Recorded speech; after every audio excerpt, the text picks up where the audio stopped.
Assalamualaikum warahmatullahi wabarakatuh.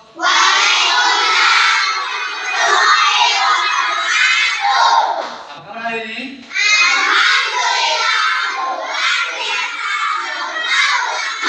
Baik, terima kasih. Hari ini alhamdulillah hadir semua ya. Hadir ya.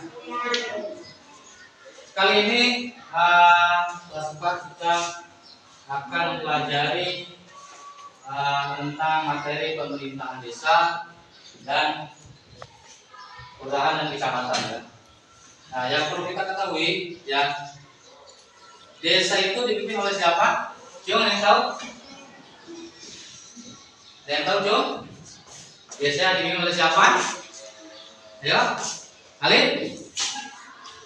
Desa dipimpin oleh siapa? Ya, kades atau kepala desa. Tangan ya. Betul ya. Desa itu dipimpin oleh kepala desa. Nah, dalam hal ini kepala desa mempunyai beberapa wewenang ya. Wewenang itu yang pertama, memimpin penyelenggaraan pemerintah desa berdasarkan kebijakan yang ditetapkan bersama BPD. Nah, di sini ada BPD. Apa sih kesingkatan BPD itu? Ada yang tahu? Nah, BPD itu adalah Badan Permusyawaratan Desa.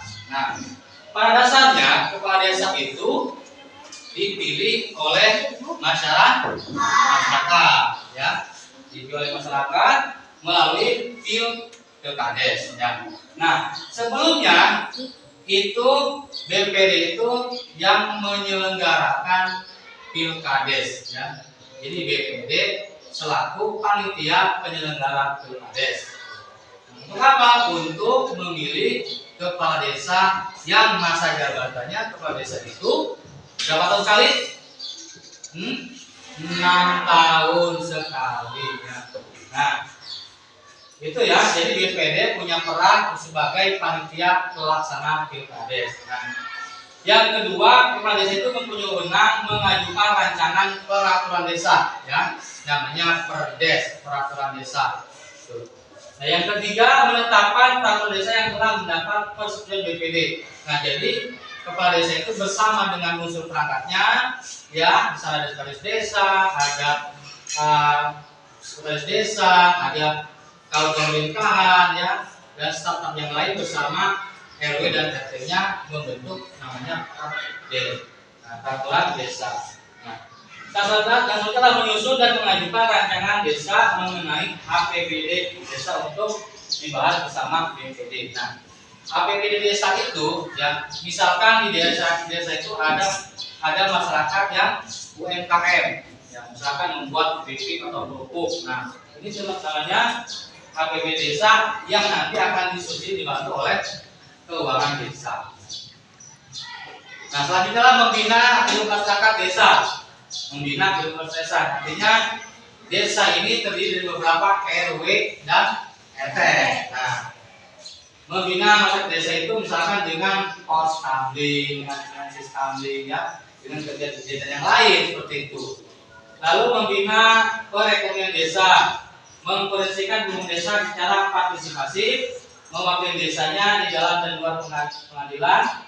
Nah, ini artinya misalkan desa itu ada masalah sengketa tanah, ya, atau seperti apa. Jadi ini wewenang desa untuk membuat itu, ya. Dan selanjutnya masyarakat berusaha dengan peraturan perundang-undangan. Ada lagi namanya kebijakan desa, kewajiban kepala desa. Yang pertama, meningkatkan kesejahteraan masyarakat. Nah, dari segi apa? Meningkatkan yang misalkan membantu perekonomian rakyat masyarakat itu dengan bantuan langsung tunai desa dan desa, ya, memberikan modal pada masyarakatnya yang membutuhkan, misalkan dari pertanian, ya, misalkan dari perdagangan yang punya warung, gitu kan. Nah, seperti itu. Yang kedua memelihara ketentraman dan ketertiban masyarakat. Tadi yang berperan adalah ada hansip, ya, ada fiskamling, ya, seperti itu. Nah, kepala desa mempunyai kewajiban untuk memberikan laporan perjalanan pemerintah desa kepada bupati melalui camat 1 tahun. Nah, Kepala desa itu punya tanggung jawab, ya, laporan kepada siapa? Kepada camat, ya. Karena apa? Karena kepala desa dilantik oleh camat, dipilih oleh masyarakat, dilantiknya oleh camat. Bahwa kepala desa itu punya wewenang laporannya kepada camat. Lalu kepala desa memberikan laporan keterangan pertanggung kepada BPD. Nah, ini jadi kepala desa punya di atas kepala desa itu ada BPD. Jadi setiap kegiatan pemerintahan desa itu laporan keterangannya kepada BPD. Nah, serta sebagai mitra dalam pemerintahan desa yaitu BPD. Laporan akhir masa jabatan kepala desa disampaikan kepada bupati melalui camat dan kepala BPD. Nah, jadi laporan itu seperti setiap tahun sekali itu, ya, kepala desa membuat laporan keuangan atau laporan apa kepada camat dan juga langsung ke bupati. Nah, di sini tadi ada namanya perangkat desa. Nah, perangkat desa itu bertugas membantu kepala desa dalam melaksanakan tugas dan wewenangnya. Ya. Siapa saja sih perangkat desa itu? Ya, pertama adalah sekretaris desa atau sebutan yang namanya sekdes. Tuh. Coba jangan ngobrol ya, perhatikan di depan sini ya, nanti di depan ya. Yuk. Nah, selanjutnya ini adalah struktur organisasi, ya. Strukturalisasi di mana ada di sebelah sini adalah BPD. Nah, perhatikan nih nanti ya. Nah, ada kepala desa. Kepala desa siapa bawahnya adalah sekretaris desa. Nah, dari sekretaris desa itu ada namanya seksi pemerintahan, seksi pembangunan, seksi transitmas, seksi kemasyarakatan, seksi dan umum. Nah, di bawahnya lagi adalah rukun warga atau RW, RW 1, RW 2, RW 3. Terus di bawah RW siapa lagi? Ada RT.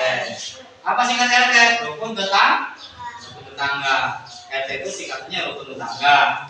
RW itu rukun warga. Ada panggilan RT yang RW seperti itu, ya. Jadi sebuah jabatan terendah di pemerintahan desa. Nah, baik, itu saja untuk materi pemerintahan desa. Mudah-mudahan bisa dipahami, ya. Dari Bapak cukup sekian, kurang lebihnya maaf nanti ada tindak lanjut, ya. Nanti Bapak berikan soal-soalnya untuk masing-masing individu. Dari Bapak cukup sekian. Wassalamualaikum warahmatullahi wabarakatuh.